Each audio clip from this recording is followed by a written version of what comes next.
Let's get back to the definition of almost sure convergence. Okay.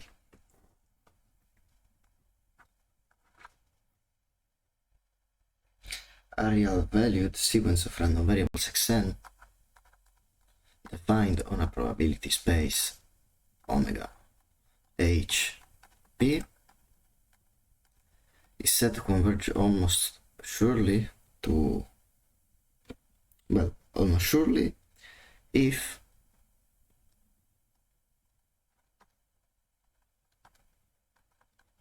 the limit as n goes to infinity of the realizations xn of omega is some value x of omega for almost every omega in the sample space. And then we saw a remark which consisted in the following: call omega 0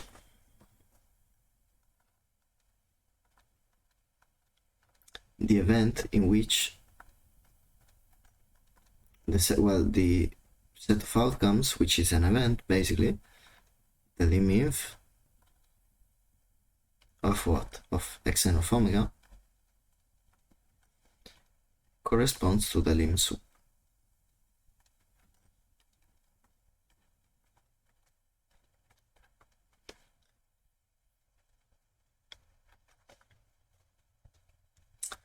Then xn converges almost surely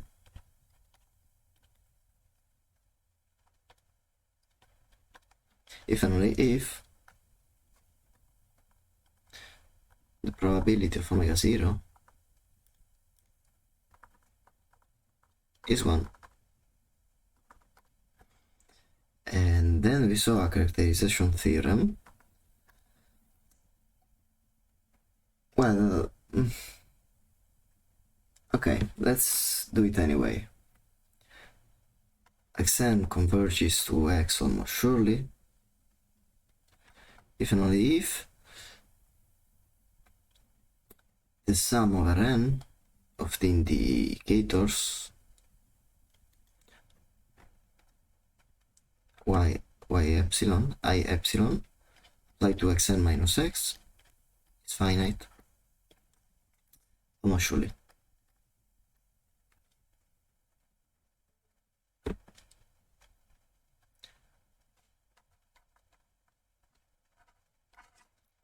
Now assume xn converges to x almost surely,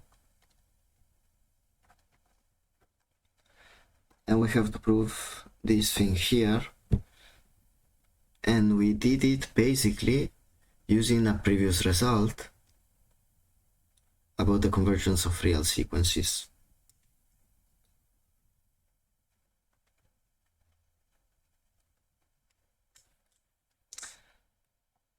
And write yn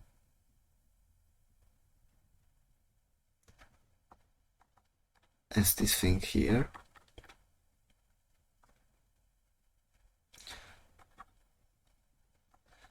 then we have that for any omega in omega 0, from the analogous result for real sequences, the sum per n I epsilon applied to yn is finite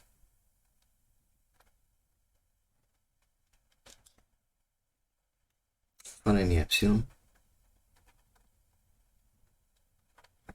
and therefore this formula here holds. Okay, now assume the formula holds.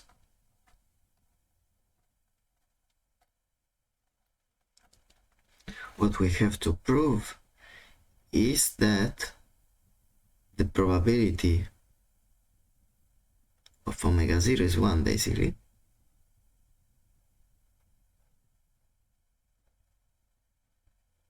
I really don't understand yet how we prove this part. Let this thing hold and consider epsilon k a decreasing sequence converging to 0. Let nk be the following thing.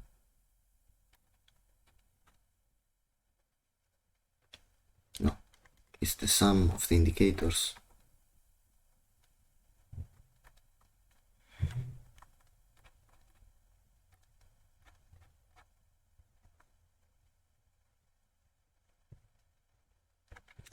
Then the probability that nk is finite is 1. This is the important thing here. By assumption.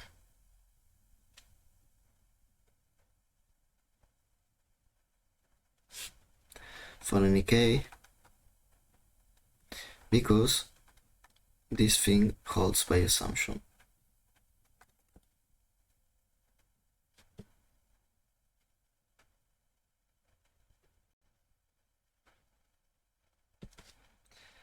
Now, epsilon k plus 1 is less than epsilon k, which implies that I epsilon k plus 1 is greater than I epsilon k, and this in turn means that nk plus 1 is greater than nk, right? Correct. Even if I don't understand it, I remember. Now consider the events in which nk is finite.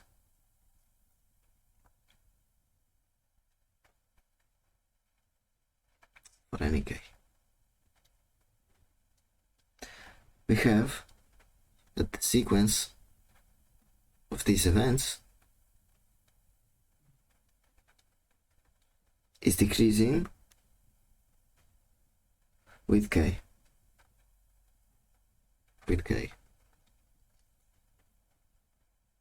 So the intersection of them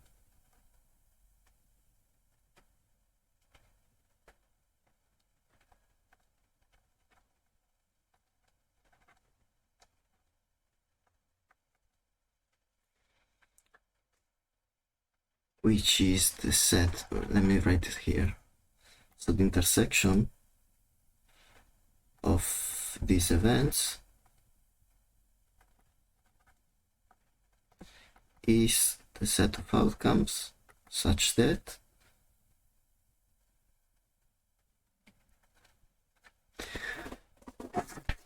we write it explicitly basically. I epsilon applied to yn is finite for almost for any epsilon,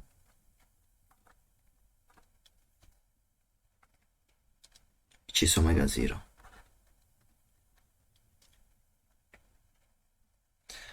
Hence,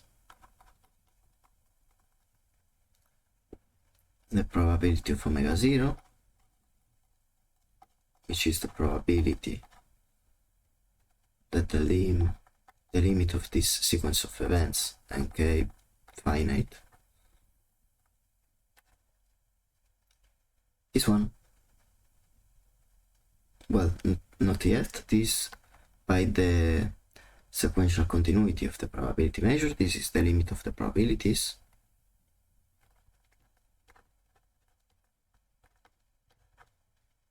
We have seen that this is 1.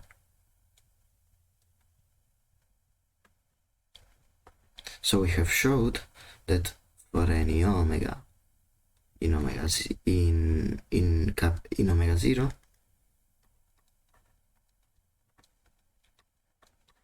xn of omega converges to x of omega. E punto.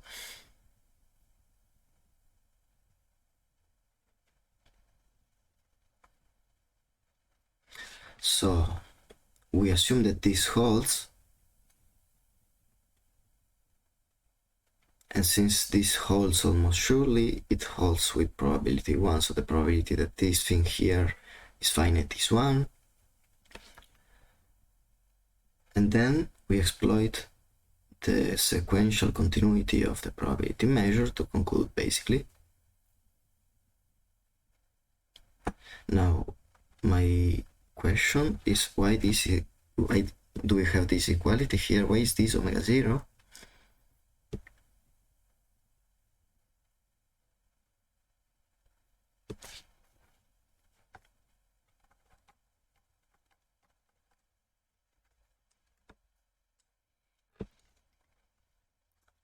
Well, let's move on to the Borel-Cantelli lemmas. I will skip directly to the long form, let's say.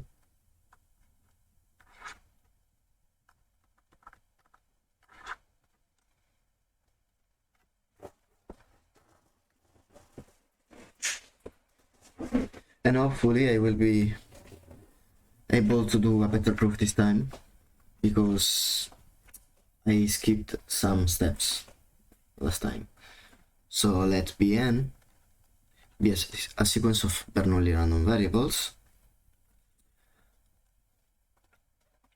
if the sum of the expectations is finite. We have that the sum or the number of, well, the realizations of the Bernoulli random variables is finite as well, almost surely.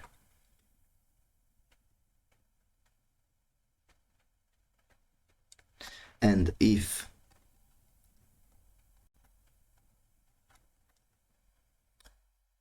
Bn are independent, pairwise independent, and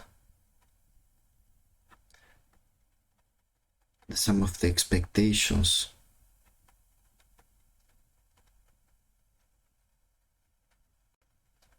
is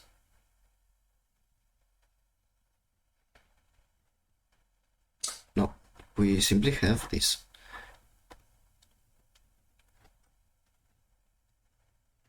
Well,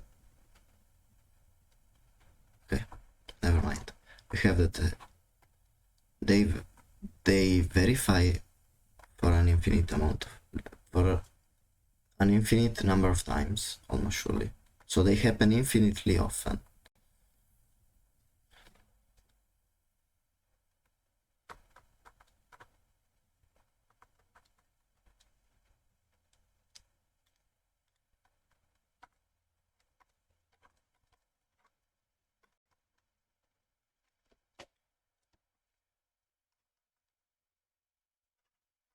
For the proof, we define some quantities,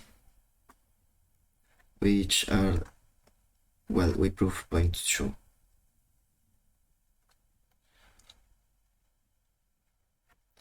Call Pn the expectation of Pn, then An the sum of the expectations, Sn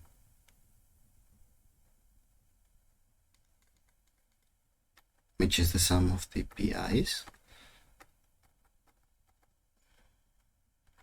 Sm the sum of the Bernoullis, and S the limit of this, no, yes, the limit of this sequence, this series.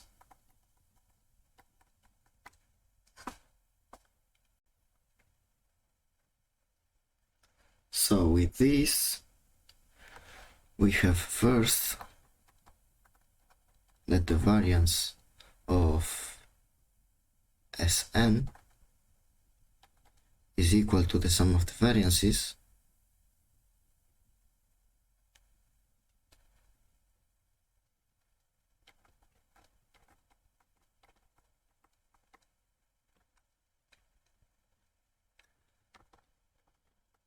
which is pi 1 minus pi.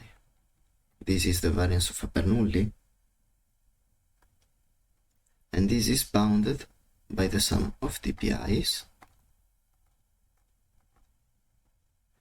which is an. Okay, so we have a bound for the variance of the sum of these Bernoulli random variables. Second,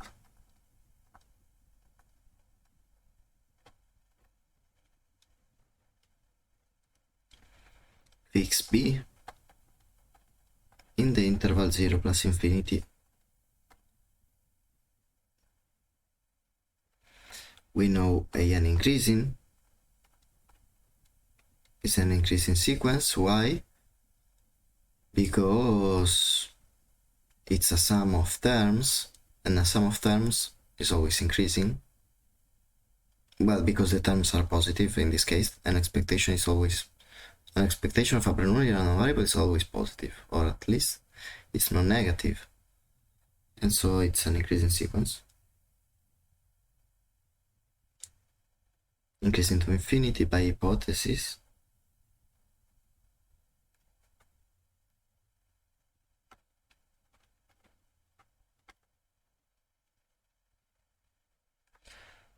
So also an over square root of ban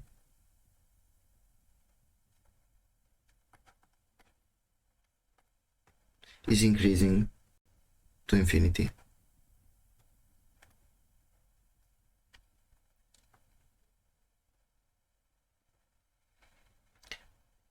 And then we have that S, the event in which S is finite, is the limit of the events, the sequence of events.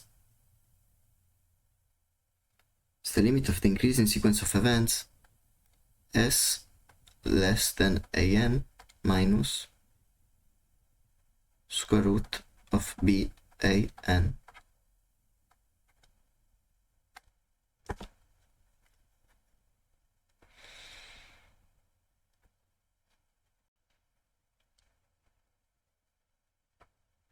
Now, since Sn is less than n, then S for any n, what we have is that the event S less than this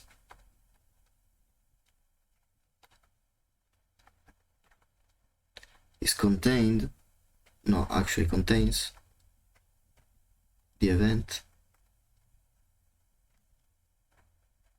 Sn less than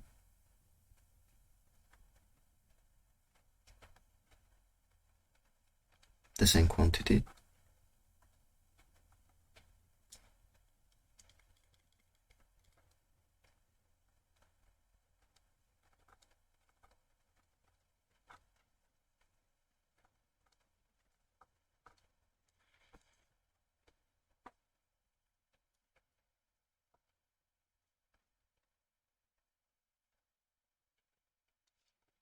Next, we also have that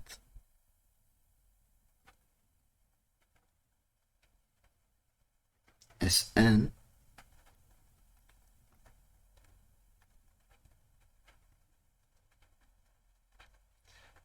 this event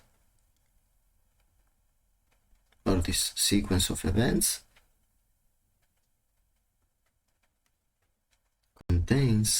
is contained in the following one.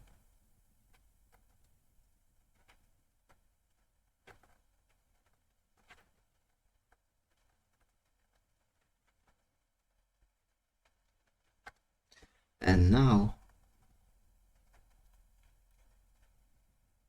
the probability that S is less than an minus root of ban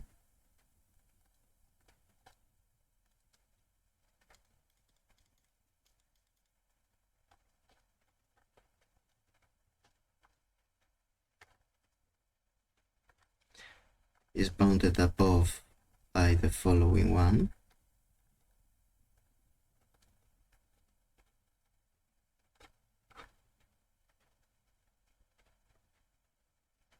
which is in turn bounded above or less than the probability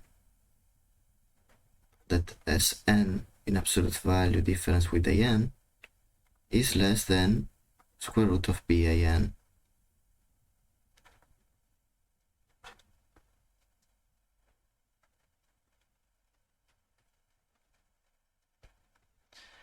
Taking the lim sup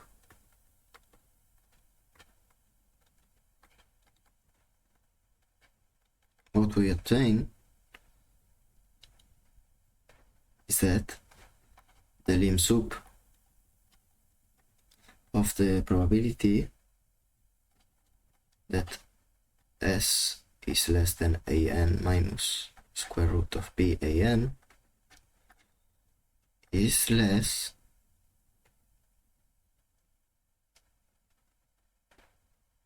than the lim sup of the right hand side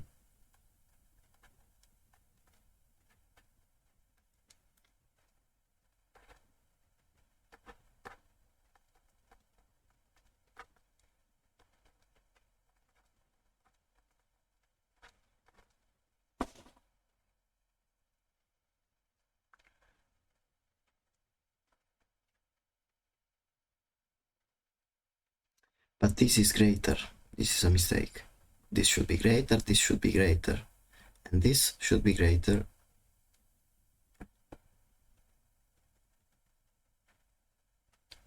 And the left hand side is this thing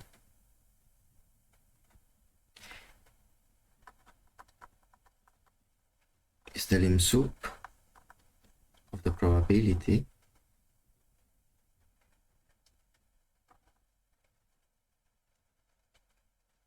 well, this is basically rewritten.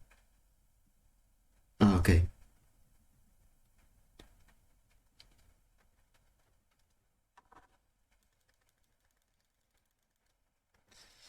So this thing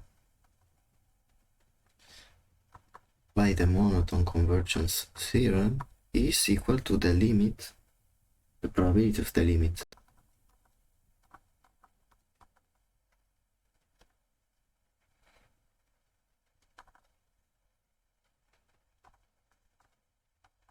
of the event S less than an minus square root of BAN.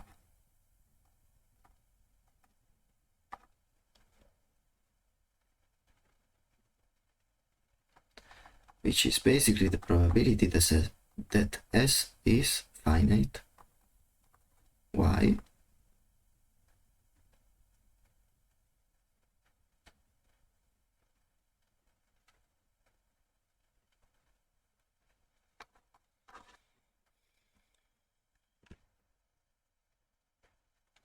And from this we get that the probability that S is finite is bounded above by the limit supremum over n, the probability that the absolute value Sn minus an greater than BAN under the square root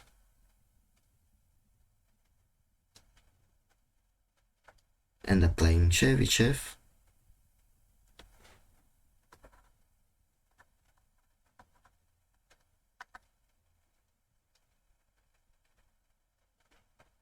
to each term, we get the following bound.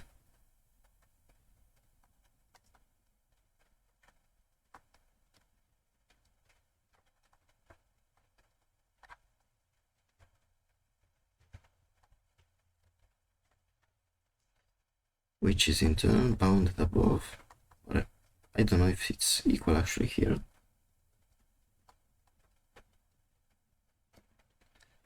An, well, this is by definition, so this is actually equal BAN,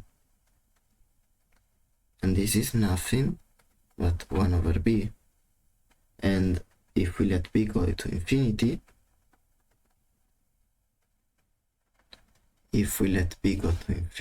what was B was a number in this interval here. Well, if we let it go to infinity, this goes to 0.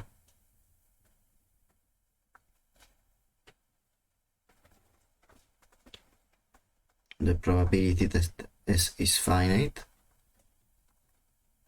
which is 1 over B, which is bounded by 1 over B,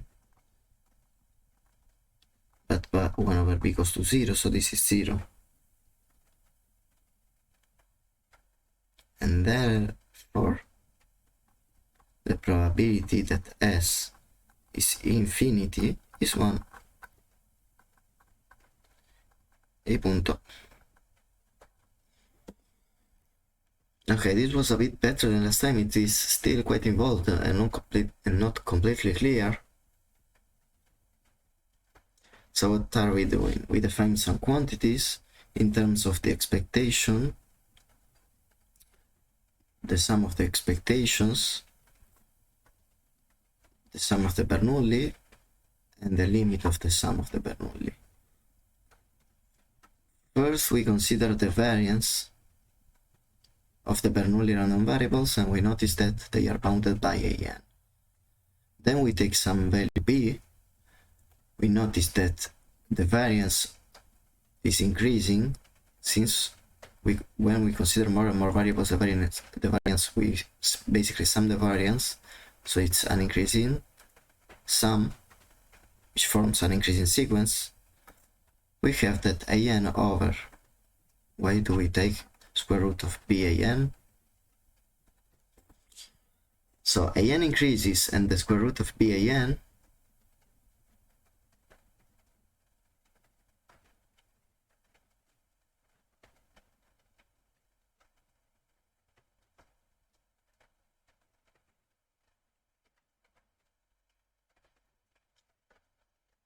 also increases, because square root of B, an is increasing, B is a number, which is a positive, so all this thing is increasing, and since both the numerator and denominator increase, the entire sequence is increasing. Then we are interested into the sum, into the limit of the sum of the Bernoulli random variables. And we say that this is bounded by an minus y.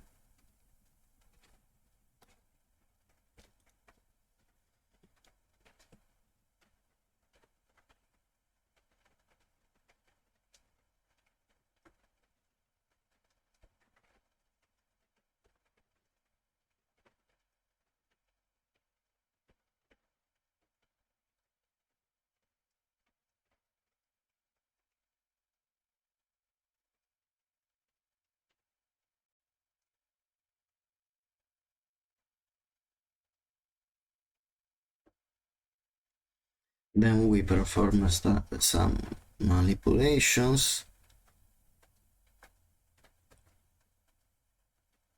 We find a further bound.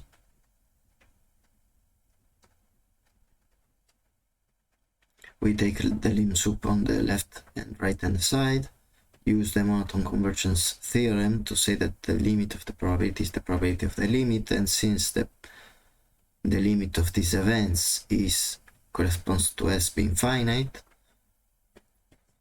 we conclude something, and at the end we apply Chebyshev and notice that it goes to 0. Something like this.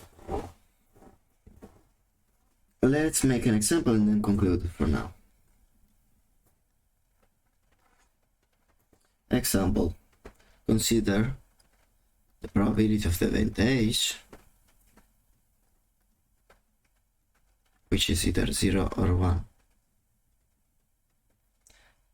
And as sample space, consider the Bernoulli sample space. which we can write in this way, or if you want, in this way.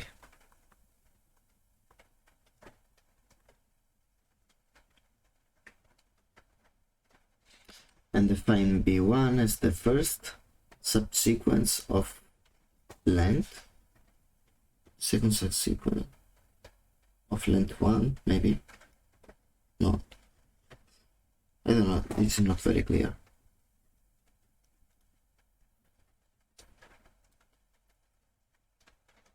Well, here it says fix S S1 is K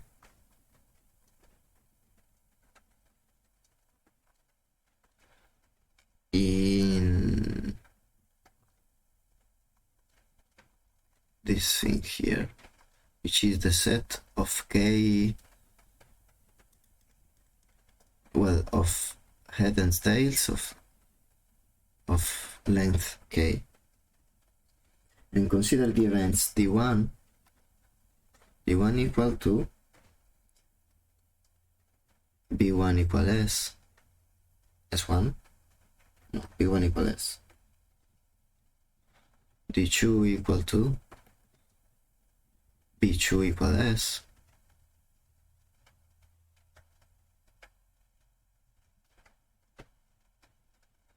and so on.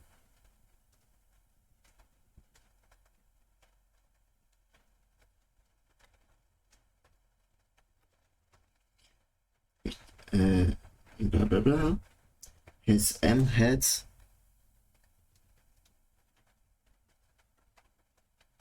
and N K minus M tails,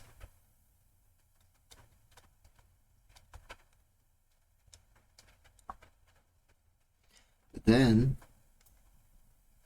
the probability of DI is the probability of H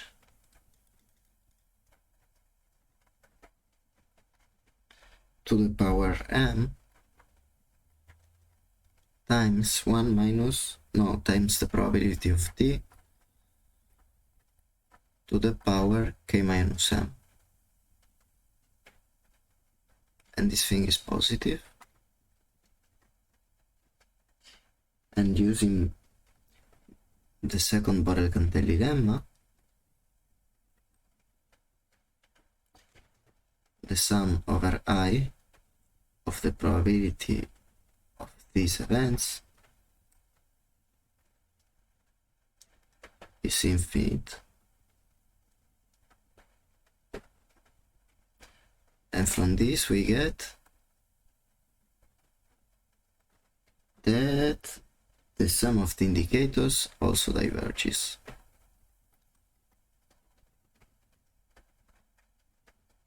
Which means probability of the I happening infinitely often is 1. So for any sequence of K outcomes, we observe it infinitely many times. Okay, I don't really understand completely the point of this example.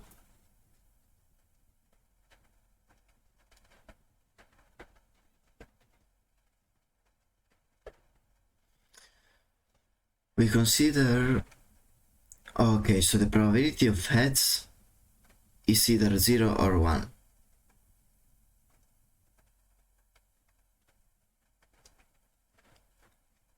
Then we fix some vector S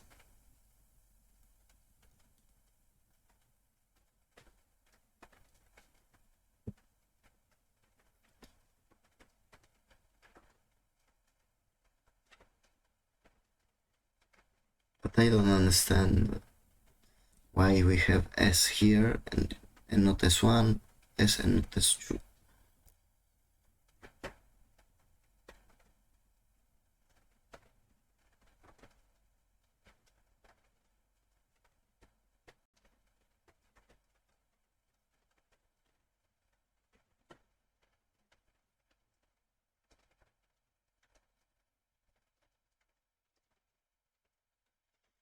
the probability that a Bernoulli takes some realization here.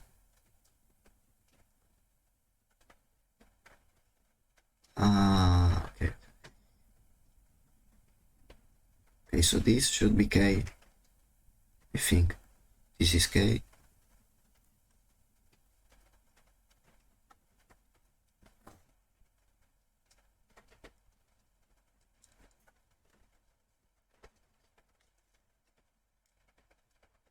Maybe. I don't know. What time is it? It is time for a break.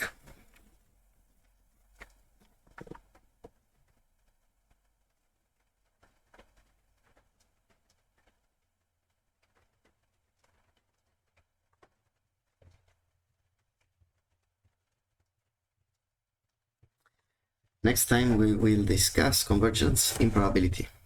Bye bye.